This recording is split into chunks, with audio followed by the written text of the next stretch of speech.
Abdoulou Karim Bikienga, secrétaire général du syndicat national des travailleurs de l'éducation de base SINATEB, et Koudgou Robert Kaboré, secrétaire général du syndicat national des fonctionnaires de l'éducation SINAFEB. Eh bien, ils sont nos deux invités du jour. Avec eux, nous parlerons de l'apurement de la dette sociale à l'endroit bien sûr des enseignants du ministère en charge de l'enseignement de base. Bonjour et bienvenue sur le plateau du Déj Info. Bonjour. Bonjour également à vous. Bonjour Serge Kaboré. Avant d'entamer nos échanges, eh bien, nous allons suivre ensemble les explications du ministre chargé de l'éducation de base, Jacques Sostène Dingara, notamment sur l'apurement de la dette sociale à l'endroit des enseignants du ministère de l'enseignement de base.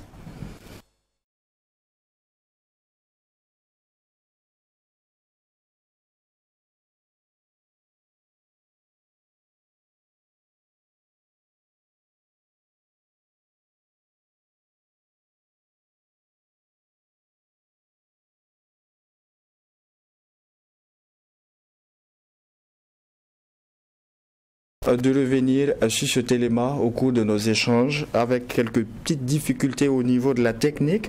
Mais pour commencer nos échanges justement, comment avez-vous accueilli, M. Bikienga, déjà cette décision du gouvernement de procéder à l'apurement de la dette sociale au niveau du ministère de l'enseignement de base? Merci bien.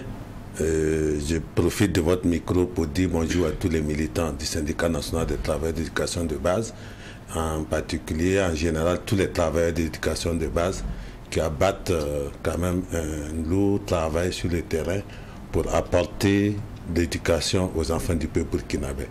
Revenant à votre question, nous apprécions, en tout cas de façon positive, cette décision du gouvernement.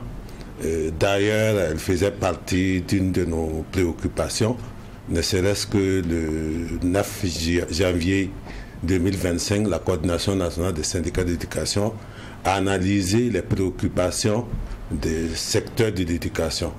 Et cette question de la dette sociale figurait en bonne place parmi nos préoccupations et des actions avaient été dégagées pour être envisagées.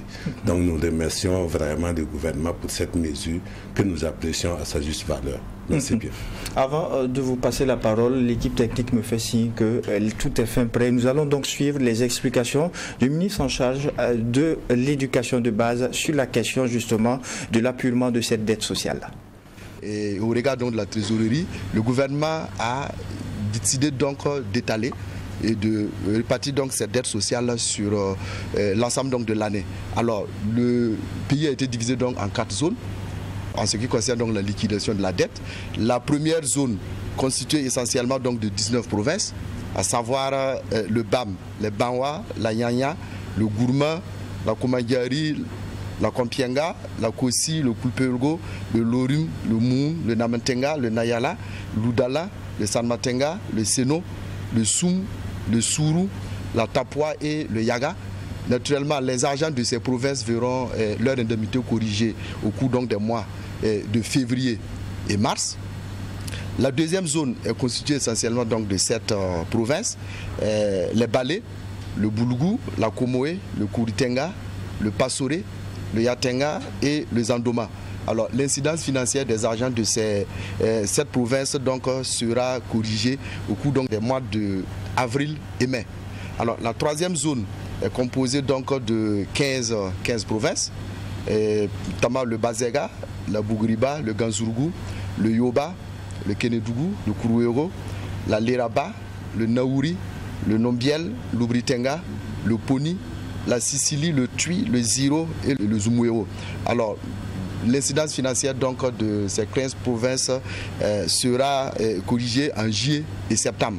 Et enfin, la quatrième zone donc, qui est composée des provinces donc, du Boulkemde, le Oué, le Kadioro et le Sanguier, le traitement de l'incidence financière des agents relevant de ces provinces se fera sur la période d'octobre à décembre. Voilà donc les 4 zones retenues par le Conseil des ministres pour la liquidation de la dette sociale. Alors ce plan d'apurement se veut réaliste en fonction bien sûr de la trésorerie et avec une priorité, comme vous l'avez constaté, qui a été donnée aux zones à fort défi sécuritaire. Retour donc pour la suite de nos échanges. Koudgou Robert Kaboré, au niveau du syndicat national des fonctionnaires de l'éducation, quelle appréciation est-ce que vous avez fait de cette décision qui a été prise à l'issue du dernier Conseil des ministres, procéder à l'appurement de la dette sociale au niveau du ministère de l'enseignement de base? Ok, au niveau du syndicat national des fonctionnaires de l'éducation du Burkina Sinafeb, alors avant d'aborder le sujet, permettez-moi d'abord de saluer tous les camarades militants, sympathisants et tout l'ensemble des travailleurs de l'éducation pour leur résilience et leur abnégation pour nous permettre en tout cas de recouvrer un État dans sa souveraineté pleinement. Alors, abordant le sujet de la dette sociale, en ce qui concerne le SINAFEB, la dette sociale d'abord ne s'inscrit pas dans sa définition que nous avons seulement aux indemnités, puisque la question indemnitaire telle que c'est dit, je m'en tiens à l'objet du décret que le ministre même a dit, fixation de taux d'indemnité de logement au personnel enseignant et d'encadrement, et aussi de l'indemnité de technicité, d'astreinte, voilà, pour le personnel qui sont de nouveaux emplois spécifiques au niveau du ministère. Pour vous, on devrait l'élargir encore plus. Alors, et la question de la dette sociale définie à notre niveau va au-delà de ça. Mais quoi qu'il en soit, nous apprécions en tout cas ce qui est dit, parce que avant ce décret, il y avait un décret qui avait été pris en 2014 qui essayait de déterminer les indemnités pour l'ensemble des personnels de la fonction publique suivant le décret 2014-427 et suite à des négociations gouvernement syndical. Maintenant, il se trouve qu'avec l'adoption de la nouvelle loi 81, eh bien, il aurait fallu également qu'une autre grille indemnitaire puisse être prise en compte, parce qu'il y a eu un désagrégement des personnels qui étaient dans la loi 13, ensuite dans la loi 81, qui aujourd'hui ne regroupe plus que la grande majorité, les enseignants, parce que ceux qui sont de la santé sont aussi d'une autre loi actuellement, et ainsi de suite. Et vous aurez remarqué que la question indemnitaire, entre les différents corps, il y a des différences. De telle sorte que des agents de catégorie C peuvent se retrouver à avoir des indemnités de logement supérieures à un agent de catégorie A au niveau du ministère de l'Éducation. Donc il fallait en tout cas reconfigurer la chose, mais comme ce n'est pas un décret portant modification de ce décret, on a dit décret fixant des taux.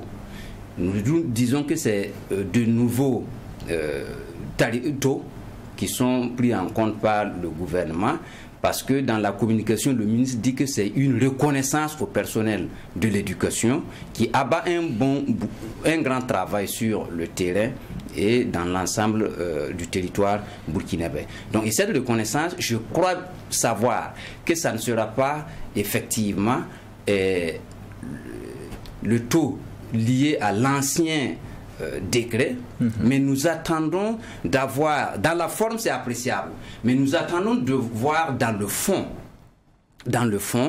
qu'est-ce qui est mis dans ce décret-là. Parce que à l'étape actuelle, à chaud, oui, on est content, on peut le dire, on peut ne pas être concerné, mais à partir du moment où ça va concerner des agents de l'éducation dont nous nous sommes donné la charge de défendre, eh bien, nous serons contents, mais nous allons voir d'ici la publication ou encore l'entrée de la validité du décret, parce qu'en la matière, vous savez, il y a l'ordonnance 75-23 du 6 mai 75 plutôt, qui donne les règles d'applicabilité des lois, des décrets, des arrêtés et des actes administratifs. Eh bien, une fois que c'est publié au journal officiel du FASO, il faut 8 jours francs pour que l'acte réglementaire là soit valide. Et à partir de sa validité, nous aurons à prendre connaissance de son contenu et apprécier s'il y a des insuffisances. Eh bien, nous allons procéder à relever ces insuffisances et négocier avec l'ensemble des camarades que nous formons déjà une coalition au niveau de la nouvelle configuration du MENA pour pouvoir essayer de, en tout cas, demander à ce qu'il y ait l'équité.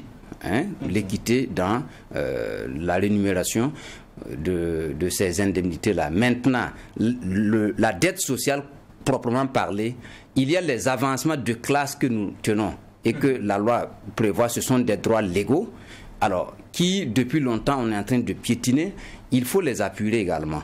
Mais comme l'appétit vient en mangeant, nous apprécions ça d'abord parce que nous avons vu une volonté des autorités et que nous allons les encourager à travailler, à comprendre les contours et les détours de ce que c'est que la dette sociale, parce qu'il ne faut pas prendre les terminologies comme peut-être ce qui a été dit. Ce ne sont pas les indemnités de la dette sociale. Nous allons pouvoir tout à l'heure aller en profondeur justement, mais en attendant, au niveau du SINATEB, est-ce que vous partagez le même point de vue que le SINAFEB, pour qui déjà au niveau de cette dette sociale, il faudrait aller au-delà de ces indemnités de logement et d'astreinte? Est-ce que vous partagez le même point de vue? Absolument, absolument, et nous partageons ce point de vue. La dette sociale ne se limite pas à la question du décret additionnel, parce que j'ai pu comprendre que c'est un décret additionnel qui vient compléter les insuffisances du décret de 2014, parce que à la suite de la lutte de la CNSE et l'apparition du décret portant statut particulier des personnels de l'éducation, de nouveaux emplois ont été créés. Et ces nouveaux emplois-là n'avaient pas, ne pouvaient pas les aligner avec les décrets de 2014. Donc, si je comprends bien ce que M. le ministre a dit, ce décret-là vient simplement compléter une insuffisance qui date depuis 2020. Donc, ça, c'est le premier élément. Le deuxième élément, c'est que, comme il a dit, la dette sociale ne se limite pas aux questions des indemnités. Il y a les avancements que nous attendons. Voilà, et nous sommes en 2025. À ma connaissance, les avancements de 2024 n'ont pas été apurés. Donc, c'est également des dettes sociales. Et l'autre élément que nous pouvons souligner, comme on l'a dit, tout en saluant la décision du gouvernement, c'est le blackout sur ce décret. Nous pensons en tant que partenaires sociaux que nous devions être informés du contenu de ce décret-là avant qu'il ne soit adopté. Voilà, l'avant-projet de décret devait nous être partagé pour que l'on puisse savoir quels sont les contenus. Malheureusement, ça n'a pas été fait. On espère qu'il n'y a pas trop d'inéquité, auquel cas on sera dans l'obligation de les relever et de travailler à leur correction. D'autres choses ont également été dites par Koudgou Robert Kaboré. Il a relevé une certaine inégalité en fonction des catégories, en termes de répartition, en termes de rémunération. Est-ce que là également, vous partagez le même point de vue, puisqu'on parle de l'enseignement? Est-ce que c'est une réalité? Bon, dans une certaine mesure, parce que si on prend l'indemnité de logement, il y a qu'à travers les négociations et le protocole d'accord gouvernement-syndicat de 2018, il a été décidé que les enseignants en classe et les encadreurs pédagogiques sur le terrain avaient une indemnité spéciale de logement.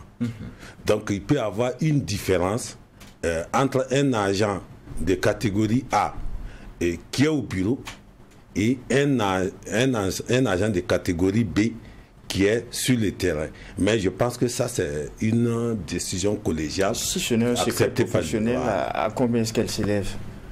Ce n'est pas un secret professionnel. L'indemnité de logement, par exemple, pour la catégorie A1, bon, pour la catégorie A de façon générale, c'est 55 000 francs pour ceux qui sont au bureau, ceux qui ne sont pas sur le terrain. Voilà, il est de plus de 62 000 francs, je pense, voilà, pour ceux qui sont sur le terrain. y compris les enseignants qui... on peut avoir donc un enseignant de catégorie B sur le terrain qui a une indemnité supérieure à un encadreur de catégorie A qui est au bureau. Mais cela s'explique simplement au regard des réalités et que ceux qui sont sur le terrain abattent et que ceux qui sont au bureau ne font pas forcément. Si on prend le cas de la préparation, l'enseignant en classe prépare ses cours et corrige les devoirs, il utilise son logement comme un deuxième bureau. C'est ce qui a motivé que l'on négocie une différenciation avec ceux qui sont au bureau qui ne font pas ce travail-là. Donc, dès que le travail du bureau est fini, bon, c'est vrai qu'il peut y avoir des dossiers résiduels que tu traites à la maison, mais ça ne saurait être associé ou comparé aux questions de correction des devoirs et de la préparation de la classe, par exemple. Si l'on s'en tient aux explications apportées tout à l'heure par Abdoul Karim Bikinyega, ce n'est pas en tant que telle une inégalité comme on le penserait. C'est compte tenu d'un certain nombre de travail, de tâches de l'enseignant sur le terrain. Il a parlé de la préparation justement de ses cours où il utilise son domicile, il utilise peut-être même son électricité et tout. Est-ce que ce n'est pas cette réalité qui vous fait penser à une inégalité? Non, et ce que je suis en train d'évoquer, ce n'est pas à l'interne au niveau du corps enseignant. C'est d'autres corps qui ne sont pas de l'enseignement et l'enseignement. Et les autres corps de l'enseignement. C'est-à-dire que quand on prend le métier d'enseignement et d'éducation, ça concerne toutes les catégories et tous les corps voilà, de l'éducation. Pour vous, l'enseignant devrait être mieux valorisé que d'autres corps. Maintenant, comparer l'enseignant à d'autres corps qui ne sont pas de l'enseignement, ce qu'il a expliqué, je pense que nous avons, en tout cas, ensemble depuis des années, lutté par rapport à ces questions pour permettre à l'enseignant, parce qu'il ne peut pas utiliser son logement en même temps comme un bureau. Voilà, mais s'il fallait lui trouver un bureau à part pour qu'il travaille pendant la nuit, etc., bon, voilà ce qui a motivé ce décalage de 5 000 francs. C'est 5 000 francs. Et c'est depuis le décret de 2014 d'ailleurs où ça a été acté. Ensuite, j'ai pris d'autres corps. Voilà. Quand on prend la grille indemnitaire du personnel de l'État, de la fonction publique, c'est de ça que je parle. Voilà. C'est pas maintenant. Si ce décret tend à corriger ces injustices créées entre le personnel de l'éducation et le personnel d'autres corps de la fonction publique, eh bien, ça sera la bienvenue. Voilà pourquoi je dis, nous attendons de voir dans le fond pour relever ces insuffisances, parce qu'on ne peut plus continuer de marginaliser les enseignants, on ne peut plus continuer de les infantiliser par rapport à d'autres corps alors qu'ils abattent un travail beaucoup plus... Quand vous dites par rapport à d'autres corps alors qu'ils abattent un travail beaucoup plus mesurable, d'aucuns vous diront par exemple qu'il y a aussi le corps de la santé qui abattent aussi un travail inestimable. Est-ce qu'on ne devrait pas voir au-delà de ces aspects partisans et tout? Non, je parle au niveau des corps de la santé, il y a ce qu'on appelle l'indemnité de garde, qui n'a rien à voir avec ce que nous sommes en train de dire. Je parle d'indemnité. À quel corps de métier est-ce que vous faites exactement référence quand vous parlez de cette inégalité? Non, nous savons ce que ça choisit, mais je ne veux pas citer. Le décret est là, mais nous attendons ce décret pour pouvoir essayer de relever ces choses. Ensemble, on pourra effectivement demander à l'autorité de revoir ce qui est fait. C'est appréciable. Mais nous attendons en tout cas, comme il faut, une éducation de qualité. Le président du FASO lui-même a dit que la question du personnel lui tient. Voilà, donc nous espérons que ces cas-là puissent être résolus. Et il ne faudrait pas me faire parler des magistrats. Non, c'est pas ça. Hein? Mais c'est d'autres.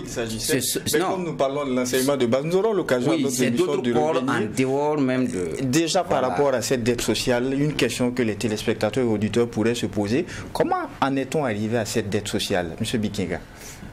Cette dette sociale plutôt est née de l'application du décret portant témoin. Quel décret? Décret de 2020 portant statut particulier des métiers de l'éducation. Voilà. Donc, à la suite de l'application de ce décret, des examens ont été ouverts, des examens et des concours professionnels ont été ouverts au niveau des travailleurs de l'éducation. Au niveau de l'enseignement primaire, par exemple, les enseignants de catégorie B, qu'on appelait instituteurs certifiés, qui sont devenus des professeurs d'école, avaient droit, à partir de 2022, de passer un examen que l'on appelle le CESAP. Et l'admission à cet examen leur donnait droit à un reclassement à la catégorie A3. Il en est de même pour les travailleurs du préscolaire, d'éducation préscolaire, où il y avait un examen également appelé CAPEC-PE. Et au niveau des enseignements post-primaire et secondaire, il y a le corps des administrateurs des lycées et collèges qui est né. Il y a également le corps des professeurs agrégés qui est né. Donc ces nouveaux emplois nécessitaient donc, après ils ont été reversés sur le plan catégoriel, ils ont été reversés avec incidence salariale, mais au niveau des indemnités, quand ça traînait, les syndicats ont approché le ministère pour comprendre. Et l'explication que le ministère a donnée, c'est que ces nouveaux corps ne pouvaient pas avoir, on ne pouvait pas les aligner aux corps déjà existants. Et que donc il fallait un décret additionnel pour compléter le décret de 2014 qui fixait les indemnités de façon générale. Donc c'est à la suite de ça que donc on a approché les autorités jusqu'à ce que la décision soit prise par le président du FASO de demander aux travailleurs de temporiser au regard de la situation du pays. Donc les enseignants ont fait quand même preuve de résilience, comme on peut le dire, et de patience. Ils ont patienté jusqu'à ce que cette mesure soit prise. Donc c'est à partir du 1er janvier 2023 que ces nouveaux corps-là, qui attendaient la correction de leurs indemnités, sont toujours... Donc cette dette sociale, telle que définie par le Conseil des ministres, c'est à partir du 1er janvier 2023 jusqu'à maintenant, et concerne aussi bien des corps de l'enseignement primaire, que l'on appelle les professeurs certifiés d'école, au niveau de l'enseignement et de l'éducation préscolaire également, mais aussi au niveau des enseignements post-primaire et secondaire avec les ALC et les professeurs agrégés. Nous allons aller rapidement, 5 minutes de temps d'antenne. Koudgou Robert Kabori, au niveau du syndicat justement des fonctionnaires de l'éducation, l'autre question que l'on pourrait se poser, quelle est la réalité de l'enseignant en l'absence justement de l'appurement de cette dette sociale? Quel est son vécu, quelle est sa réalité sur le terrain? Bon, vous savez, l'accumulation même de la dette sociale, c'est dû, il y a de cela une décennie, la gestion même des carrières et de personnel d'éducation se fait par tâtonnement. Le fait d'entasser, de retarder, par exemple, leurs droits, voilà, amène à ce qu'il y ait un tassement. C'est-à-dire que le plus gros effectif en termes au niveau de la fonction publique, c'est ce ministère. Mais voilà, quelqu'un me disait un jour, c'est un au cadre du ministère qui me disait un jour que, mais écoutez, chez vous, si ça traîne comme c'est parce que vous n'avez pas d'armes. Ailleurs, quand ça crépite seulement, on règle. Donc, non, mais c'est ce qu'il a dit, mais c'est ce qu'on a toujours tenté de nous amener à cultiver la violence au niveau de l'éducation pour pouvoir revendiquer voilà, le dû même que l'autorité même a prévu de façon légale. Donc c'est ce tâtonnement-là qui à un moment donné, puisque le ministère de l'Éducation est un ministère spécifique qui a recruté son personnel, à savoir les personnels d'administration et de gestion pour gérer son personnel, c'est comme au niveau de l'armée. Vous ne pouvez pas amener quelqu'un qui a appris la gestion des ressources humaines de façon académique pour venir gérer ce personnel. Il ne connaît pas le personnel, il ne connaît pas le vécu du personnel de l'éducation sur le terrain, comme on est en train de vous expliquer. Par conséquent, il serait difficile que cette gestion-là, quand on parle de corps créés. Ce ne sont pas les corps le problème. Les indemnités sont fixées selon des catégories. Et ces corps créés, une fois qu'ils sont reçus au concours, aux examens et reclassés, ils appartiennent à une catégorie. Et d'office, les indemnités, on n'a plus besoin d'aller créer des décrets additionnels pour venir nous dire et nous faire traîner, laisser les gens trimer sur le terrain pour après, dire voilà, on a fait des faveurs. Il faut que ça s'arrête au niveau du ministère de l'Éducation pour permettre aux personnels d'administration et de gestion recrutés pour faire le travail d'être aussi utiles au niveau de leur ministère. Vous savez, on a vu, tous les anciens ont été chassés des différents ministères comme ça, et au sein de leur propre ministère, c'est un problème. On amène des gens qui ne sont pas des leurs, et quand il est question de leurs droits, ça pose un véritable problème, de telle sorte que ces gens-là sont là en train de piétiner, en invoquant des théories qui ne tiennent pas ou des doctrines qui ne tiennent pas la route. Par conséquent, nous sollicitons aux nouvelles autorités d'en tenir compte, parce que le fait nous avons compris qu'à un moment donné, quand le président a dit d'attendre, c'est la crise sécuritaire. Et tout le peuple burkinabé étant victime de cette crise, et le pays a besoin de se relever, eh bien, les anciens ont consenti, en tout cas, l'effort et de la résilience pour que le pays puisse s'en sortir. Et heureusement que ce décret vient pour pouvoir essayer de les motiver. Voilà, nous estimons que ça sera pris avec gaieté de cœur pour que le pays revive et vive le Burkina Faso. On termine avec vous. Au niveau justement de l'apurement de cette dette sociale, on a vu, et il y a eu une répartition qui a été annoncée par le ministre Sostène Dingara. Il a annoncé une répartition en 4 zones. Qu'est-ce que vous pensez de cette répartition? On termine par là. Nous pensons que cette répartition est très objective parce qu'elle prend en compte les réalités des enseignants sur le terrain, parce que ce n'est pas la même réalité pour un enseignant qui est à Ouagadougou que pour un enseignant qui est à Dori ou à Seba. Ça, c'est des réalités très différentes. Et vous aviez posé une question par rapport aux conditions. Et ceux qui sont dans des zones à fort défi sécuritaire sont impactés plus gravement par les conséquences de cette crise sécuritaire, avec la flambée des prix. Voilà, et ce n'est pas les mêmes prix des produits à Ouagadougou que dans les zones sous blocus. Donc nous pensons que ces enseignants qui vivent ces réalités devaient être priorisés. Donc cette répartition qui tient compte de l'impact de la crise sécuritaire dans les différentes zones, nous trouvons qu'elle est bien. Maintenant, nous souhaitons que ce planning-là soit respecté rigoureusement. Parce qu'il ne faudrait pas qu'après on dise non, il y a eu tel souci ou tel autre souci et que l'on n'a pas pu respecter les engagements. Nous tenons à demander aux responsables, aux personnes responsables de la mise en œuvre de cette mesure-là, de travailler, de mettre les bouchées doubles pour que cette décision puisse être une réalité d'ici, dans toutes les régions du pays, d'ici à décembre 2025. Merci à vous, Abdul Karim Bikienga. Je rappelle que vous êtes le secrétaire général du syndicat national des travailleurs de l'éducation de base SINATEB.